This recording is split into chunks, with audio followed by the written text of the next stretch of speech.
ಬಂಧುಗಳೇ, ಇದು ನಿಮ್ಮ star Kannada news YouTube channel. ಇದೇ ನೋಡಿ ಮೈಸೂರು. ಇದು ಮಹಾರಾಜರ ಅರಮನೆ. ಇಲ್ಲಿ ಪ್ರತಿದಿನ ಸಾವಿರಾರು ಪ್ರವಾಸಿಗರ ನಗೆಯ ಧ್ವನಿಯಿಂದ ತುಂಬಿರೋ ಜಾಗ.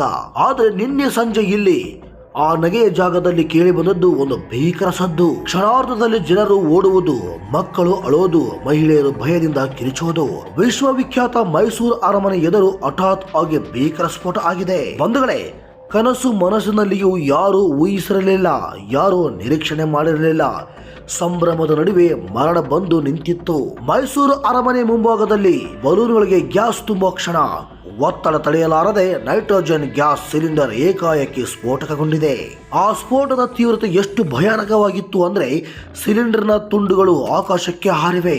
ಸುತ್ತಮುತ್ತ ನಿಂತಿದ್ದ ಜನರು ನೆಲಕ್ಕೆ ಬೀಳುವಂತೆ ಆಯಿತು. ಆ ಸ್ಥಳದಲ್ಲಿ ಒಬ್ಬ ವ್ಯಕ್ತಿಗೆ ಯಾವುದೇ ಮಾತು ಹೇಳೋ ಸಮಯ ಸಿಗದೆ ಸ್ಥಳದಲ್ಲಿಯೇ ಪ್ರಾಣ ಕಳೆದುಕೊಂಡಿದ್ದಾರೆ. ಅಲ್ಲಿ ಇದ್ದವರು ಹೇಳ್ತಾರೆ, ಒಂದು ಕ್ಷಣ ಎಲ್ಲವೂ ನಿಶಬ್ದವಾಯಿತು. ಆಮೇಲೆ ಕೆಲವರು ರಕ್ತ, ಕಿರಿಚಾಟ, ಗಾಬರಿ. ಇದೇ ಶೋಕದ ಘಟನೆ ಅಲ್ಲಿ ಮುಂದುವರೆದಿತ್ತು. ಮತ್ತು ಈ ಸ್ಫೋಟದಲ್ಲಿ ಇನ್ನೂ 4 ಮಂದಿ ಗಂಭೀರವಾಗಿ ಗಾಯಗೊಂಡಿದ್ದಾರೆ. ಕೆಲವರಿಗೆ ಕೈ ಕಾಲುಗಳಿಗೆ ತೀವ್ರ ಗಾಯ, ಕೆಲವರಿಗೆ ಮುಖ, ಇದೇ ಭಾಗಕ್ಕೆ ಬಲವಾದ ಪೆಟ್ಟು ಬಿದ್ದಿದೆ. ಗಾಯಗೊಂಡವರನ್ನು ತಕ್ಷಣವೇ ಮೈಸೂರು ಸರ್ಕಾರಿ ಆಸ್ಪತ್ರೆಗೆ ದಾಖಲಿಸಲಾಗಿದೆ. ಕೆಲವರ ಸ್ಥಿತಿ ಇನ್ನೂ ತುಂಬಾ ಗಂಭೀರವಾಗಿದೆ ಅಂತ ಹೇಳ್ಬೋದು. ಈ ಘಟನೆ ತಿಳಿದ ಕೂಡಲೇ ಪೊಲೀಸರು ಸ್ಥಳಕ್ಕೆ ಧಾವಿಸಿದ್ದಾರೆ.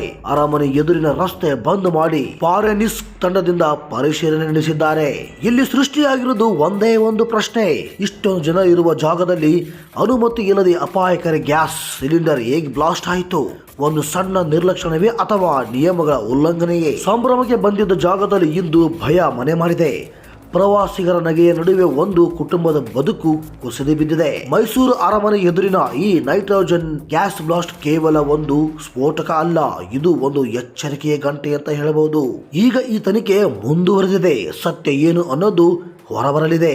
ಬಂಧುಗಳೇ, ನೀವು ಏನೇ ಹೇಳಿ 2025 ತುಂಬಾ ಕರಾಳ ದಿನವಾಗಿರಬಹುದು. ಈ ವರ್ಷ ಅದೆಷ್ಟೋ ಭೀಕರ ಹತ್ಯೆಗಳು. 2026 ಆದರೂ ನಮ್ಮ ಜೀವನಕ್ಕೆ ಸುಖವನ್ನು ಕೊಡಲಿ ಎನ್ನುತ್ತಾ ಈ ವಿಡಿಯೋನ ಇಲ್ಲಿಗೆ ಮುಗಿಸ್ತಾ ಇದ್ದೀನಿ. ಈ ವಿಡಿಯೋ ಕುರಿತು ನಿಮ್ಮದು ಏನೇ ಕಾಮೆಂಟ್ ಇದ್ರು ಕಾಮೆಂಟ್ ಬಾಕ್ಸ್ ಅಲ್ಲಿ ತಪ್ಪದೆ ಕಾಮೆಂಟ್ ಮಾಡಿ. ವಿಡಿಯೋ ಇಷ್ಟ ಆದ್ರೆ ಲೈಕ್, ಶೇರ್ ಮಾಡೋದನ್ನ ಮರಿಬೇಡಿ. ಸಬ್ಸ್ಕ್ರೈಬ್ ಆಗದೇ ಇರೋರು ತಪ್ಪದೆ ಸಬ್ಸ್ಕ್ರೈಬ್ ಆಗಿ ದಯವಿಟ್ಟು ಸಪೋರ್ಟ್ ಮಾಡಿ. ಸಿಗೋಣ ಮತ್ತೊಂದು ವಿಶೇಷವಾದಂತಹ ವರದಿಯಲ್ಲಿ. ಎಲ್ಲರಿಗೂ ಧನ್ಯವಾದಗಳು.